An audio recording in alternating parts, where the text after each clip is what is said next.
Welcome back to Fire Dragon, and we're here today with a video. It's not really a tutorial, it's more of a showcasing of an idea, because there are now honey blocks in Minecraft, which act a little bit similar to slime blocks. But this is a monster farm tutorial, so if you got yourself a skeleton spawner, you can make it a little bit easier. Instead of using water to flow everything, I wouldn't say that this is necessarily easier, but it's definitely an idea.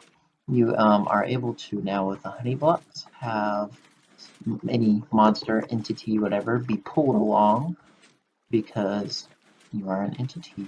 Slime blocks don't do that. The slime block is there so that the honey blocks aren't sticking together, and it creates this chain that you can do pretty much indefinitely, so that whenever you have honey blocks together, if this was all honey blocks, if it's more than 11 blocks, it won't move. And the same thing with slime blocks, although it would be pointless to use slime blocks because they don't move entities. But since you're combining the two, you do need obsidian on the areas that the blocks would be touching, so that way it doesn't try to move those.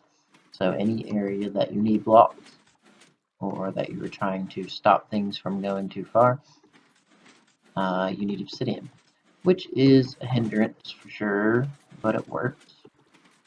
And it's useful, and this is just, again, this is a showcase of an idea. There's probably a much better way to utilize this inside a monster farm, and I'm sure you could use it in an overground one too, not just a spawner one.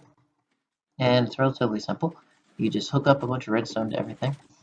Make sure there are repeaters like this on the fourth click and the first one on opposite corners. So on that one and on that one up there, they both have their repeaters delayed. And on this one and this one up here, there is no delay. The only addition that I have to this basic, what is that called? Feed line design, whatever.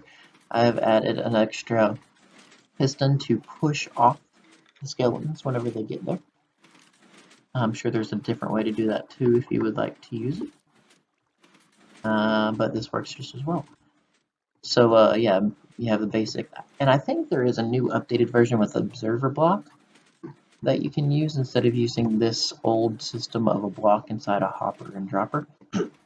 But this works also.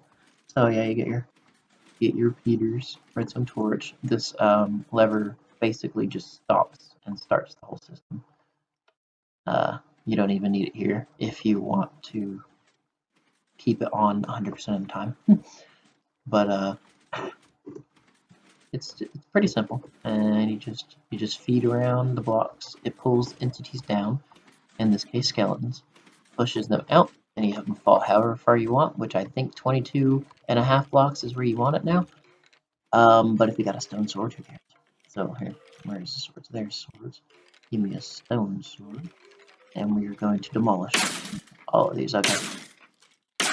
Man, that takes a lot of hits. Takes 5 hits. But that's all because I only have it only 16 blocks down. Counted. Only 16.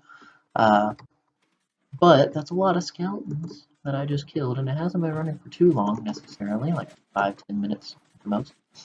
And I still think this is a pretty good concept that someone can totally steal and make a better idea of, and I have not seen anybody attempt to do so. Use the honey blocks in this way is what I mean. So here's the idea for someone to make that. Thank you guys for watching, and you know, I should probably, before I say it, the signs are just to stop the flow of water, and that's pretty much their only function there. Keep the mobs. I mean, obviously the water is to keep the mobs pushed into the middle. You could have the whole floor be one of these rotating thingies. I don't know how that would function with the redstone. It would make it a lot more difficult to stomize, but you can have the whole floor be it. And this makes it a lot more compact too. You only technically need the walls up here, and it doesn't need to be. I mean, yeah, if you want the spawner to be this small, the whole room can be that small if you want it to be. And that is one of the good things about this, I think. I guess technically it could be that way before, but again, this is just an idea for someone to improve. So, anyway, thank you guys for watching, and I'll see you in the next episode of Fire Dragon.